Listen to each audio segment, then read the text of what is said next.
At first glance, Switzerland looks like just another European country. Clean cities, quiet streets, precise infrastructure, and a level of order that feels almost effortless. Everything appears to function exactly as expected, if not better. But the longer you look, the more this sense of normality begins to shift. Because beneath that familiar surface, Switzerland operates in a way that feels fundamentally different. Across Europe, countries have become increasingly connected over time. Shared institutions, open borders, coordinated policies. The continent has gradually moved toward integration, creating a system where nations are closely linked to one another. And yet, right in the middle of this interconnected landscape, Switzerland follows a path that is both connected and distinctly its own. This difference didn't appear overnight. For centuries, while much of Europe was shaped by wars, alliances, and political transformations, Switzerland developed under a different set of priorities.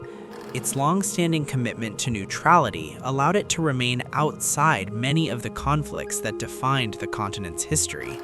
But neutrality here is more than a political position. It became a structural principle that influenced how the country evolved. Instead of reacting to external pressures, Switzerland focused on internal stability. Over time, this approach created something rare, a system built on consistency and trust. While other countries adapted rapidly to changing global conditions, Switzerland emphasized continuity, maintaining systems that were designed not just to function, but to endure. This is where one of its most distinctive characteristics begins to appear: privacy. In Switzerland, privacy is not treated as a secondary concern. It is embedded into the legal and cultural framework. Laws surrounding confidentiality developed in a way that placed strong emphasis on protecting individuals and institutions. While many countries moved toward increasing transparency, Switzerland maintained a model where discretion and protection remained central values. Nowhere is this more visible than in its banking system. For decades, Swiss banks have been associated with stability, security, and confidentiality. But their significance goes beyond reputation.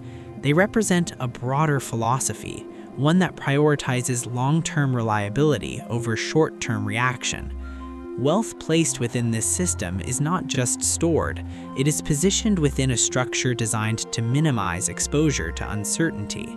This is one of the reasons why Switzerland became such an important node in the global financial landscape, not because it seeks attention, but because it offers predictability in a world that often lacks it. And yet, even with such deep global connections, Switzerland maintains a unique position within Europe itself. Unlike many of its neighboring countries, Switzerland is not a member of the European Union. This is not a matter of distance or disagreement, but a reflection of its long-standing preference for maintaining its own legal systems, decision-making processes, and internal balance.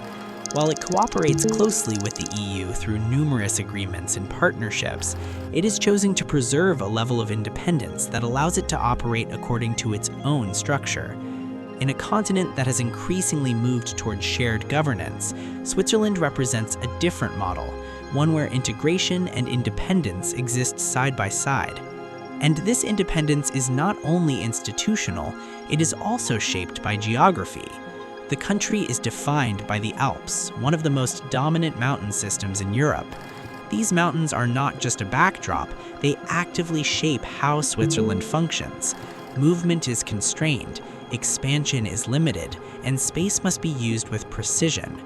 Instead of spreading outward like many European regions, Switzerland has adapted inward, carving tunnels through mountains, building infrastructure beneath the surface, and creating systems that operate within the landscape rather than against it. Entire transportation networks pass through rock, cities grow carefully, often constrained by terrain, and space itself becomes something that must be engineered, not assumed. This creates a country that feels highly organized, almost engineered in its design, where every element, from infrastructure to governance, reflects a deliberate approach rather than organic expansion. And when all of these layers come together, Neutrality, privacy, stability, independence, and geography, a clear pattern begins to emerge. Switzerland doesn't simply differ from the rest of Europe in one or two ways, it operates according to a different logic entirely. A logic where stability is prioritized over speed, where independence is balanced with cooperation, and where systems are designed to last, not just to respond.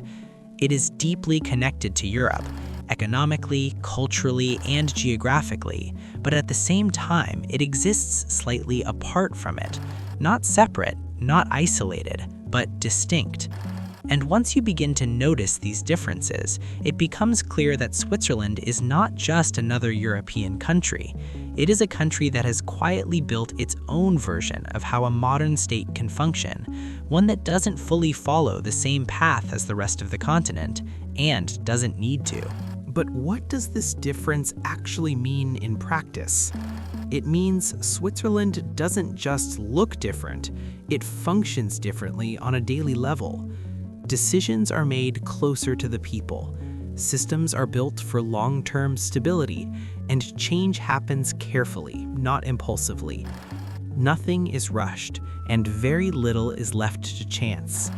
Even small processes are structured in a way that prioritizes consistency over speed, creating a sense of predictability in everyday life. While many countries react quickly to global trends, constantly adapting to new pressures and sudden shifts, Switzerland moves with precision, maintaining balance instead of frequently changing direction.